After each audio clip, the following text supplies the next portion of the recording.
Boa noite a todos. É uma alegria estar aqui hoje, nessa noite, com todos vocês, para que nós possamos refletir, à luz da doutrina espírita, sobre os ensinamentos de Jesus.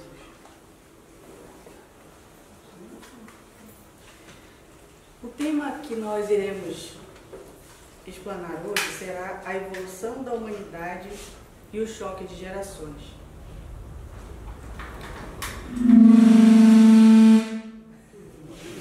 Agora sim. No livro A Gênese, Allan Kardec coloca que a época atual é de transição. Confundem-se os elementos das duas gerações. Colocados no ponto intermediário, assistimos à partida de uma e à chegada da outra, já se assinalando cada uma no mundo pelos caracteres que lhes são peculiares. E uma das evidências dessa aproximação é justamente o choque dessas gerações. Sabendo que a evolução da humanidade ela é uma tarefa tanto de jovens e de mais experientes, porque todos habitamos aqui no planeta Terra, então podemos nos perguntar de que maneira, como faremos para que, ao invés de ficarmos tentando um ter mais razão que o outro, a gente possa se unir para realmente auxiliar a evolução da humanidade. Pensando nisso, nós vamos fazer umas reflexões sobre uma mensagem que se encontra no livro Boa Nova, de Humberto de Campos, psicografia de Chico Xavier, a mensagem intitulada Velhos e Novos. Na época do Cristo, essas diferenças de gerações também aconteciam na própria equipe do Cristo. Eram 12, mas eles também tinham os conflitos justamente porque existiam os discípulos que eram os mais velhos e os mais novos sempre com aquela vontade, aquela energia, né, diferente. Os mais velhos mais calmos, mais tranquilos, mais ponderados, e os mais novos cheios de gás. E eles ficavam dizendo: nós iremos andar o mundo inteiro, levaremos a palavra do Cristo a todos os cantos do mundo. E eles não diziam, mas eles pensavam: afinal de contas, o que poderá fazer Simão Pedro?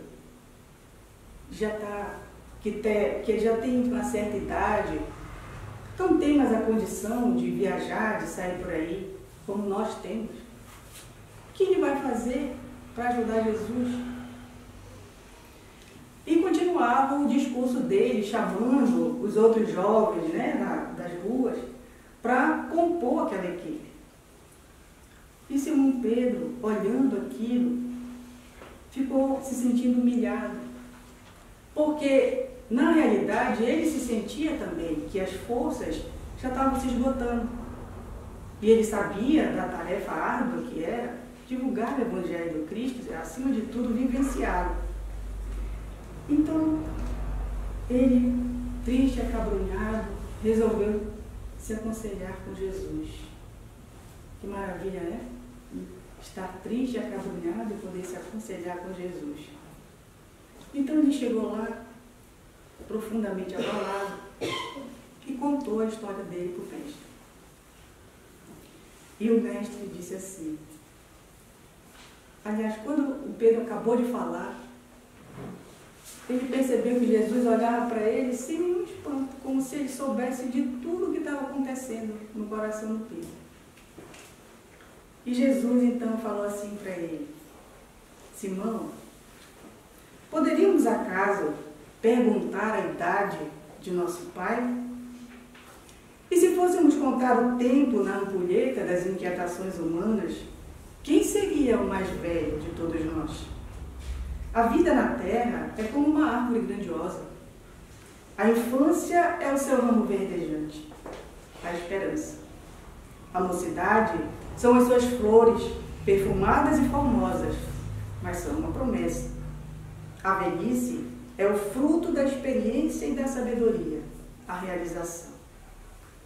Há ramos verdes que morrem depois do primeiro raio de sol e flores que caem ao primeiro sopro da primavera. O fruto, porém, é sempre uma bênção do Todo-Poderoso.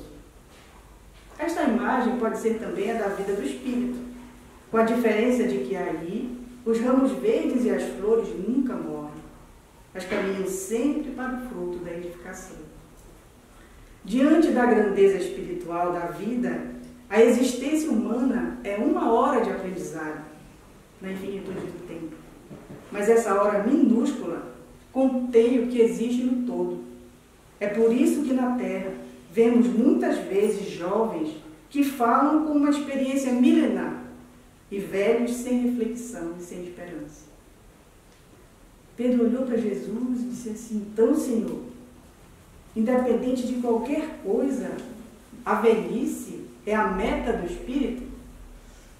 E Jesus: não a velhice doente e amargurada que se conhece na terra, mas aquela que dá experiência, que edifica o amor e a sabedoria. Pedro pensou no caso particularmente dele e falou com humildade: mestre, a verdade é que me sinto esgotado e envelhecido. Tenho medo de não resistir aos esforços necessários à minha alma na semeadura da vossa santa doutrina. Jesus, então, com muito carinho, mas firme e seguro, disse: mas escuta, Simão, achas que os moços de amanhã poderão fazer alguma coisa sem os trabalhos dos que agora estão envelhecendo? Poderia a árvore viver sem raiz? A alma sem Deus? Lembra-te da tua parte de esforço e não te preocupes com a obra que pertence ao Todo-Poderoso. Sobretudo, não esqueças que a nossa tarefa para a dignidade perfeita de nossas almas deve ser intransferível. João também será velho, e os cabelos brancos de sua fronte contarão profundas experiências. Não te magoes com a fala dos jovens da terra, quando disser que o burburinho da mocidade ama os jovens que revelam trabalho e reflexão. Mas não deixe de sorrir igualmente para os levianos e os inconstantes. São crianças que pedem cuidado, abelhas que ainda não sabem fazer o mel. Perdoa-lhes os entusiasmos sem rumo, como se deve esquecer os impulsos de um menino na inconsciência dos seus primeiros dias de vida. Esclarece-os, Simão, e não penses que outro homem pudesse efetuar no conjunto da obra divina o esforço que é de tua responsabilidade. Vai e tem bom ânimo. Um velho sem esperança em Deus é um irmão triste da noite, mas eu venho trazer ao mundo as claridades de um dia eterno. Quando Jesus terminou o seu esclarecimento, Simão saiu muito satisfeito, sentindo uma energia nova no coração, e foi voltando para casa. No caminho, ele encontrou o Tiago, um dos mais novos dos discípulos do Cristo, novamente falando à margem do lago, chamando as pessoas para fazerem parte da equipe. E quando ele viu Simão, ele fez uma pequena referência à idade de Simão. Não ofendeu, mas ele se referiu-se que ele já estava ficando velho e precisava de alguém que o substituísse. Simão, no entanto, não se deixou contrariar. Recordou as palavras de Jesus e, esperando Tiago ficar só, falou-lhe com ternura: Tiago, meu irmão, será que o Espírito tem idade? Se Deus contasse o tempo como nós, não seria ele o mais velho de toda a criação? E que homem do mundo poderia ter a presunção de se igualar ao Todo-Poderoso? Um jovem não conseguiria realizar sua tarefa na terra se não tivesse antes dele as experiências de seus pais. Não nos prendamos na idade, meu irmão. Esqueçamos as circunstâncias para lembrar apenas dos objetivos sagrados da nossa vida, que deve ser a edificação do reino no íntimo das almas. Diante das palavras simples de Simão, Tiago sentiu que eram ditas com uma fraternidade tão pura que não lhe feriu nem de leve o coração. E pensando na humildade que o Mestre Jesus ensinava e praticava, falou comovido: Pedro, tens razão. O velho apóstolo, então, deu um abraço, um grande sorriso, deixando perceber que ambos deviam esquecer para sempre aquele minuto de divergência, a fim de se unirem cada vez mais em Jesus Cristo.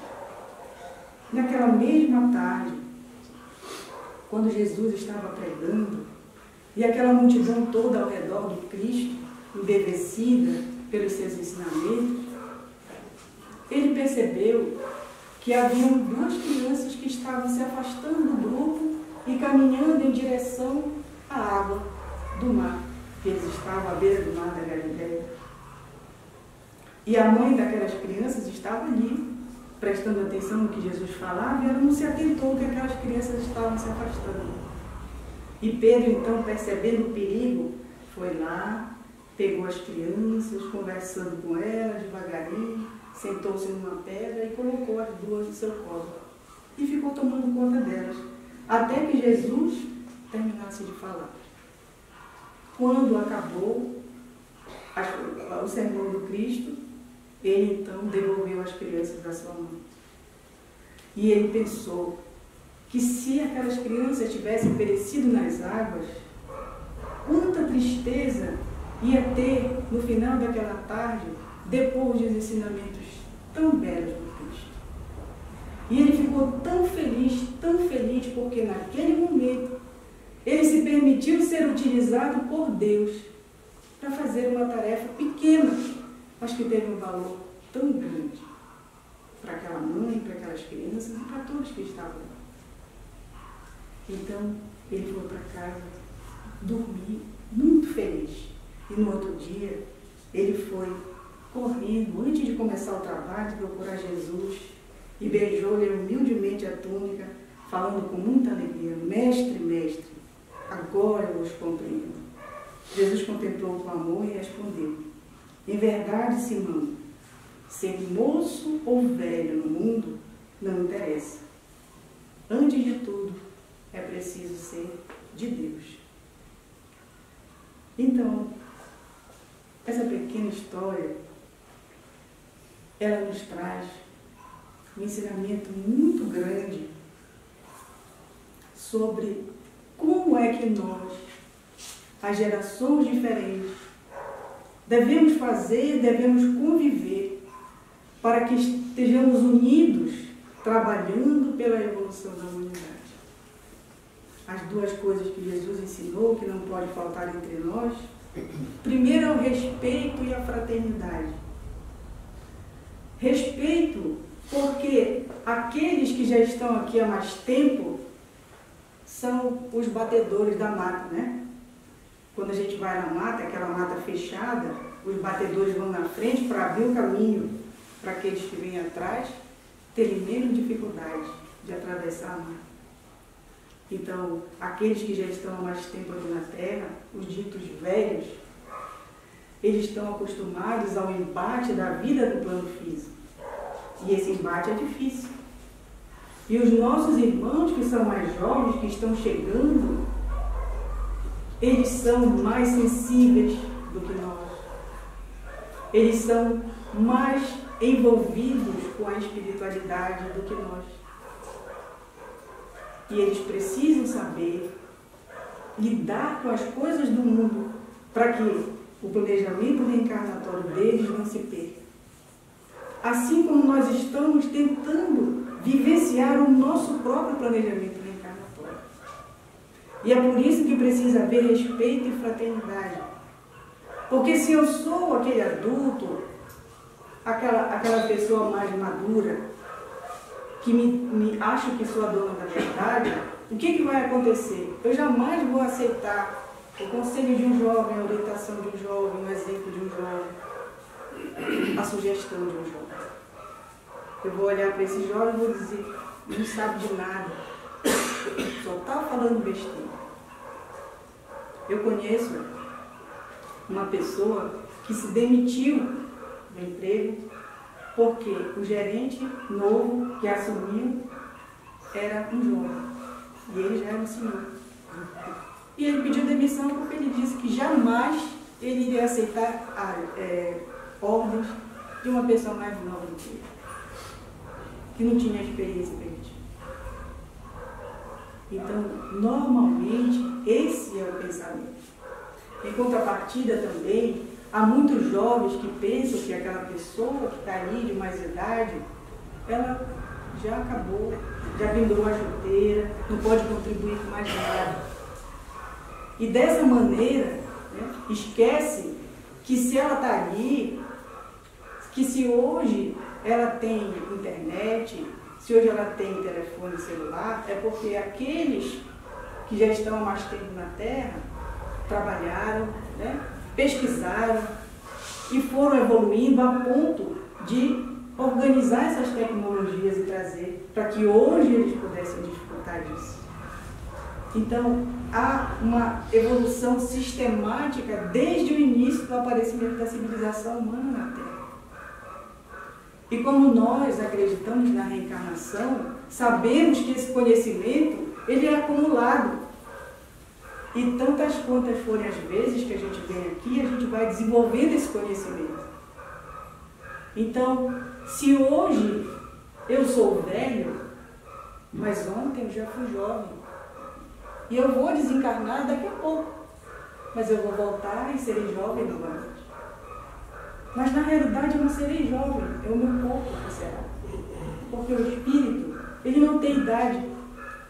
Quem envelhece ou quem fica jovem é o corpo. Eu, espírito, eu tenho uma curva de ascensão. O corpo ele fica sempre assim, porque o tempo todo ele faz esse ciclo. Criança, né, jovem, adulto, idoso. Mas o espírito não, ele vai o tempo todo, foi isso que Jesus falou na conversa dele com Simão. O espírito vai o tempo todo em ascensão. Então nós não devemos nos prender à condição do corpo físico. Devemos respeitar sim as suas limitações. Mas, quando eu olhar para alguém que é mais velho do que eu, sim, eu devo ter todo um respeito. Porque ele está ali e ele já contribuiu muito para a evolução da humanidade. Inclusive, né, e principalmente se este idoso for alguém da minha família, for alguém que me ajudou, me auxiliou na minha criação. Alguém que participou do meu aprendizado de aprender a andar, de aprender a ler, de aprender a escrever, de aprender a correr, né? Principalmente. E eu, mais velho, quando eu vejo um jovem, eu preciso também, assim como eu estou vivenciando o meu planejamento reencarnatório, auxiliar aquele jovem. Porque muitas vezes aquele jovem ele foi encaminhado para conviver comigo justamente para que eu pudesse orientar com a minha experiência e auxiliá-lo na vivência do planejamento reencarnatório dele. Porque eu tenho uma tarefa no mundo, mas ele também tem.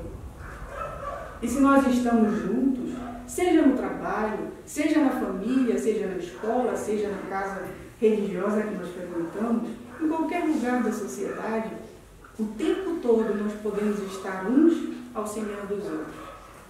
Se nós não fizermos isso, nós estaremos retardando o nosso aprendizado, a nossa evolução. Porque é o que nós poderemos fazer. Porque existe a lei de evolução, que ela é uma lei divina, e tudo evolui o tempo todo. E nós não podemos impedir isso, mas nós podemos atrasar. com essa desunião das gerações, com essa desunião dos pensamentos. É necessário que nós sejamos diferentes, porque só assim se estabelece o progresso. É necessário que nós discordemos, mas nós não precisamos nos tornar inimigos por causa disso. Nós precisamos nos unir, nos dar as mãos. E precisamos ter a alegria de servir, como Pedro, que viu naquela situação que ele poderia auxiliar. Ele poderia ter tido uma outra atitude. Ah, não são meus filhos, deixa eles. Ou então ele ia lá chamar a mãe, olha, vai prestar atenção nos teus filhos que eles vão se afogar. Mas não.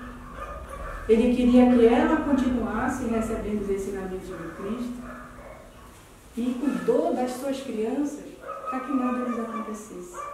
Para que aquele ensinamento que ela estava recebendo pudesse ter fruto, e fruto positivo no seu coração. Então, isso é o pensamento, esse é o pensamento que nós precisamos ter no nosso dia a dia. Precisamos ter a alegria de servir, de sermos agentes do Cristo, agentes da alegria, agentes da paz, agentes da união, onde quer que nós estejamos, nós podemos fazer isso. Não precisamos ser religiosos para isso. Precisamos apenas ter alegria de viver, disposição para fazer o bem. E é isso que Jesus falou para Pedro. Porque existem tarefas que são nossas e nós não poderemos outorgá-las para ninguém. Então, se eu quero vivenciar a minha tarefa, o meu planejamento reencarnatório, eu também preciso auxiliar aquele que está renteando comigo nos caminhos da vida. E também precisamos pensar numa coisa. Nós precisamos deixar aqui um mundo que depois possamos ser recebidos por ele. Porque hoje eu estou aqui, mas amanhã, será que eu estarei? Eu penso sempre assim, eu quero continuar sendo espírita, né? Então, quando eu for voltar aqui para a Terra, se eu tiver essa bênção de voltar para cá, eu quero chegar aqui e quero encontrar uma casa espírita aberta, funcionando, quero encontrar uma evangelização para me receber, para me orientar dentro dos princípios da doutrina espírita. Quero encontrar alguém que faça palestra para me esclarecer. Então, se eu quero encontrar isso quando eu voltar, eu preciso hoje auxiliar, seja na evangelização, seja na palestra, seja no passe, enfim. Eu preciso trabalhar para que quando eu voltar, eu encontre esse acolhimento. É isso que todos nós precisamos fazer. E precisamos pensar que, se nós queremos isso, né, nós queremos auxiliar as pessoas que vão nos substituir. Porque a casa espírita não é nossa, o mundo não é nosso, a casa não é nossa, é tudo passageiro. Nós, quando desencarnamos, não levamos sequer o nosso pobre corpo. Ele fica lá enterrado, se decompondo. O que nós levamos é o aprendizado espiritual, o aprendizado intelectual, o aprendizado moral, que é o nosso verdadeiro tesouro. Que Deus nos legou, né? Ele nos criou simples e ignorante, mas Ele nos deu a inteligência, a consciência, o livre-arbítrio, para que nós tenhamos a capacidade de discernir entre o bem e o mal e ter liberdade de ação, sem esquecer que nós somos obrigados a responder pelas nossas ações. Então, nós somos livres para semear, mas somos escravos na hora da colheita. E assim fazendo, tendo essas reflexões e tendo essa consciência de que nós todos, jovens e velhos, nós somos todos espíritos em evolução, E que o ciclo da vida é esse, uma hora a gente está aqui, outra hora a gente está no plano espiritual, depois a gente volta, depois a gente vai para lá. Se a gente tiver sempre esse discernimento de pensar nesse sentido, aonde quer que nós estejamos. Emmanuel sempre diz assim, que a gente não deve nunca se comparar a ninguém, porque sempre vai haver alguém inferior a nós e alguém superior.